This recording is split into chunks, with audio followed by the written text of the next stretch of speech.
San Francisco's residential real estate sucks. Their tourism sucks. Their commercial real estate sucks.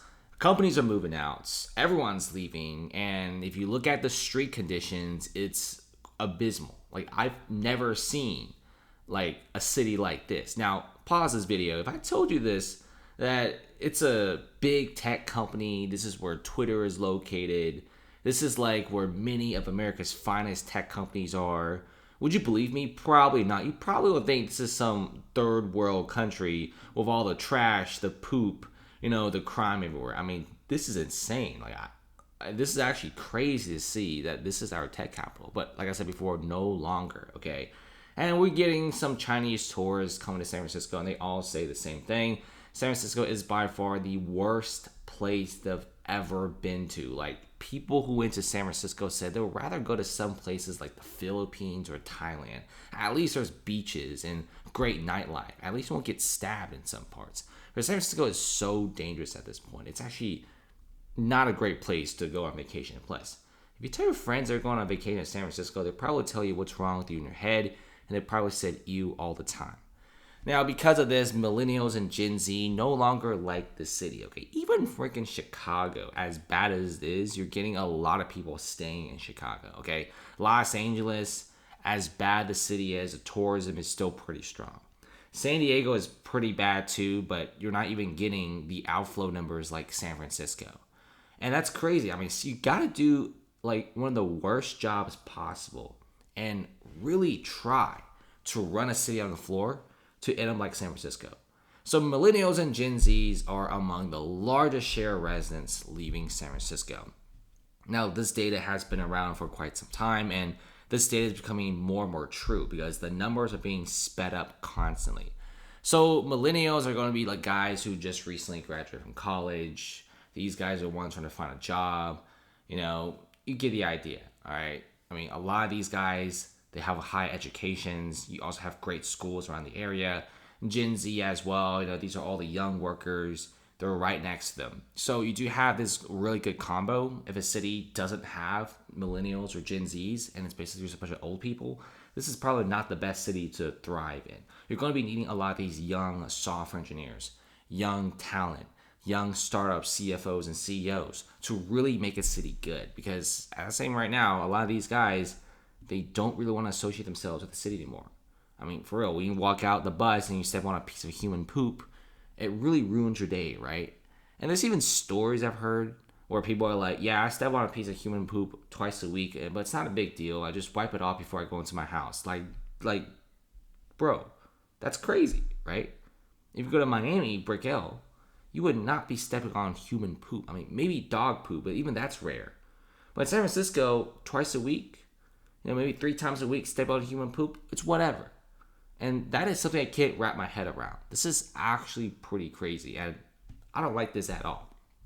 And this is why a lot of these young people are leaving. In fact, the statistics are saying that a fifth of millennials and Gen Zs are leaving the area, and that's bad. These are all very smart people, talented people. And with the city being this dirty and this chaotic, and where the police doesn't care, a lot of these guys are not willing to open businesses when they constantly see their own fellow businesses around them getting robbed. I mean, check this out. Okay, Castro District merchants protest in frustration of unhoused encampment. If you want to open a business, you're going to have to deal with this. And guess what the protest did? Absolutely nothing. Because a lot of these guys, they can't protest all day. They have to go back and open their shops. San Francisco just simply doesn't care. But at the same time, they'll tax the hell out of you. And also check this out. San Francisco ice cream shop owner gets robbed twice in one morning. I mean, robbing once is already bad enough, but twice? And the story is actually pretty insane. And what's really crazy is the robbers didn't even get that much money. I mean, it's a freaking ice cream store. How much money can you get out of this? The register only had $500. There was some machinery that they took was like $2,000. And I guarantee they can't even sell it for $2,000. And then somebody went back and scooped ice cream out of their hands. Like what is this city? I mean, because a normal city, if there is a robbery, they wouldn't really rob an ice cream store. They'll rob like a luxury store.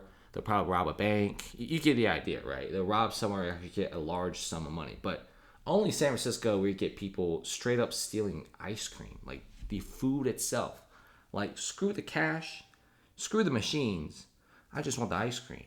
And this is what's happening in San Francisco. And of course, the city didn't really care, and the people who didn't really get caught. And the Gucci store recently got robbed. And I guarantee you, at some point, you're going to be getting like the Rolex stores, the Omega stores, the watch stores all leaving. And there's even a lot of luxury stores, the smaller ones, already packing up shop and quietly leaving. And look at this. Walgreens now resorts to chaining freezers to stop shoplifters in crime-riddled city. And they pretty much said they get robbed pizza and ice cream 20 times a day. Okay, another branch completely boards up its windows. Dude, it's dystopian. It's like a dystopian world. I mean, look at this. When you get to this point, do you even want to live here? Do you even want to open a business here? Imagine I just run a really simple convenience store and I have to lock up every single item. And when somebody wants an item, I got to unchain it and then give it to them. And if the store owner or I get robbed in the process, police really doesn't care. And that's what it is, right? And this is why, tech companies are feeling this. And this is the beginning of the year. This is like January of 2023. You already have a lot of these companies decreasing by hundreds of thousands of square footage. Okay, and some of these companies you've never even heard before, right? Like Autodesk. Now, just to let you guys know, these tech firms have evacuated even more space in the past few months. And it's not just these bigger companies. People also overlook the smaller companies. Sure, these big companies take up large portions of office space in San Francisco, but it's mostly going to be your smaller startups that take up the remaining space. And these startups, they've left, okay? They've left for other greener pastures. They don't want to stay in dirty San Francisco. And check this out. One small business is leaving small San Francisco here. And the business owner, it's a pretty simple one. It's a convenience store. They got ice cream, soda, juice, different chips and stuff like that. So what the store owner said was street conditions are obviously bad, right? Obviously, they got to deal with shoplifting basically on a daily basis. Call the police, doesn't really care. First few shoplifting incidences, of course, business owners do call the cops. Cops don't care. Nothing really happens. So they're just going to take the hit, right? And then so that's affecting business. And he also says that the daytime traffic is also lowered by a lot because so many people have left the city. A lot of these store owners say they get like 200 customers walking in. Now they get like 20 or 30. It's barely any. You have bar owners in San Francisco who says that during Fridays, you have hundreds of people literally walking shoulder to shoulder down his bar, through the streets. Okay, it's a very popular street. It's downtown. Now you get like 2 to 3 at night. I mean, San Francisco's downtown is more dead than Cincinnati's downtown. If you guys have ever been to Cincinnati, the downtown is literally empty, except maybe 1 or 2 people, and it's actually kind of scary. It has a very eerie vibe. And this is what I'm talking about, guys, right? It's never looking so good. Business owners are suffering a lot. And people keep saying, oh, the vacancies are only 30%. Dude, I swear it's more than a 30% vacancy at this point. It's more like 60, 70% vacancies because a lot of the stores are still leased because there's like a contract. But most of the employees have already left while the building's being leased. I mean, I've seen 50,000 square feet of space being leased and there's only 2 people in it. Okay, everyone else is online or out of the area. So it's pretty bad, and I feel like in the next couple of years, we should be seeing vacancies going to 67% as these leases end, and nobody wants these. But remember, when commercial real estate in San Francisco is being sold for 75% off, this is probably not a great place to buy things. And the thing is, the city just doesn't care, right? I mean, if the city actually cared, I guarantee you most people wouldn't really leave. But the city genuinely does not care, okay?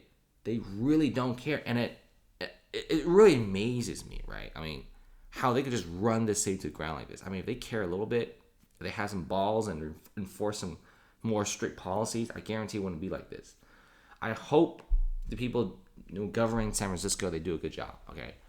Because a lot of these companies are moving out at a very, very fast pace. I mean, even this street here, is pretty empty, all things considered. It's actually a somewhat decent area. Love San Francisco, okay? I've been to San Francisco pre-pandemic. It was actually a pretty nice place despite the crazy problems. Like I said before, they don't have to clean it up 100%. Cleaning up 50%. And I guarantee you a bunch of people are come flooding back. People like San Francisco. People don't want to leave San Francisco. It's actually by far one of the better places out there. But as right now, it's not great at all. See you guys later. Thanks for watching.